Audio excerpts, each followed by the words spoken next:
Naam, uhali gani wewe mfuatiliaji wa masomo ya tiba asilia kupitia chaneli hii ya Dr. Mtitu. Kwa huduma zote za tiba asili unaweza ukanipigia namba yangu ambayo unaiona hapo. Hizo ni namba zangu ambazo zinapatikana muda wowote kuanzia asubuhi mpaka saa 2 usiku. Huo ndo muda wa kupokea simu na ndo muda wa kujibu ujumbe ambazo mnakuwa mnanituma, mnanitumia ama mnauliza maswali tofauti tofauti. Basi kabla ya yote niweze kukukumbusha tu uweze kubonyeza alama hiyo ya subscribe ili uweze kuwa wa kwanza kupata muendelezo wa masomo ya tiba asilia kupitia chaneli ya Dr. Mtitu. Basi leo naomba nikuelekeze dawa zifuatazo. Hizi dawa ni zinatumika kwenye mvuto wa biashara. Dawa hizi utazitumia kwa ajili ya mvuto wa biashara. Wewe ambaye unafanya biashara ya duka, wewe ambaye unafanya biashara ya kutembea, wewe ambaye unafanya biashara ya kukaa hapo nyumbani ama biashara ya online business, unaweza ukatumia dawa hizi kwa ajili ya kuwavutia wateja. Wewe ambaye unafanya biashara yoyote ili uweze kuwavuta wateja wako. Lakini hii pia inakwenda kutumika hata kwenye kilinge. Kama wewe ni miongoni mwa wataalamu ama waganga, unaweza ukachoma kilingeni kwako. Dawa ambazo zimechanganywa humu ni mchanganyiko wa dawa kali sana ambazo zinapatikana mikoani, ambazo zinapatikana baadhi ya maeneo tofauti tofauti. Dawa ni vitu vyote ambavyo unavitumia kwenye mchanganyiko wako. Basi leo nakuelekeza dawa hizi ambazo nazitaja hapa. Dr. Mtitu napatikana Dar es Salaam, Gongo la Mboto. Namba za simu ni hizo ambazo unaziona hapo kwenye video yako.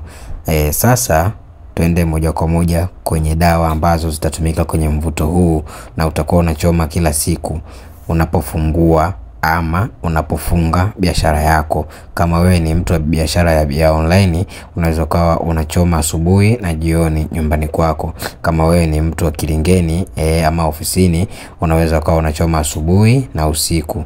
Sasa dawa ni hizi zifuatazo.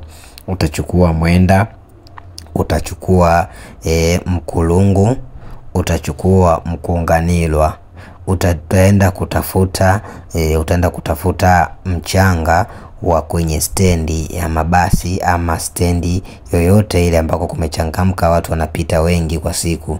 Utaenda kuchukua mchanga wa sokoni, njia ile ya kuingilia sokoni. Utaenda kuchukua mchanga kidogo.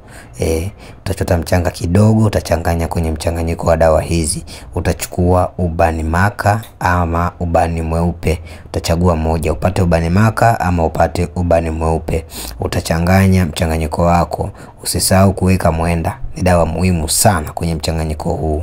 Utaweka humu michanganyiko yote, changanya, jichanganye kabisa vizuri na uwe unatumia kuchoma asubuhi na jioni. Hakikisha ubani umeuweka mwingi, na ubani kabla ya kuweka inabidi usage kwanza uwe unga, ndio uchanganye humu ili uweze kuchoma vizuri, uweze kuungua na utakuwa unanuia kuwavuta wateja, kuvuta pesa, kuvuta wateja ambao wako mbali. Kama mchanga ule ambao umeupata kule umekanyogwa na watu zaidi ya 1000, naomba na wateja wangu wawe wengi hapa kilingeni kwangu. Naomba na wateja wangu wawe wengi kwenye biashara yangu.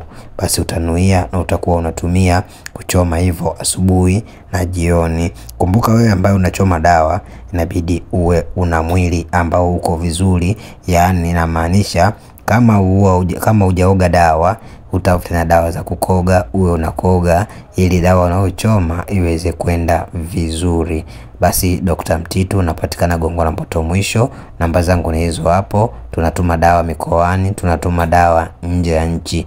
Wewe ambaye unahitaji kutumiwa dawa, basi nakukaribisha sana unipigie simu na uweze kuniambia unahitaji dawa gani.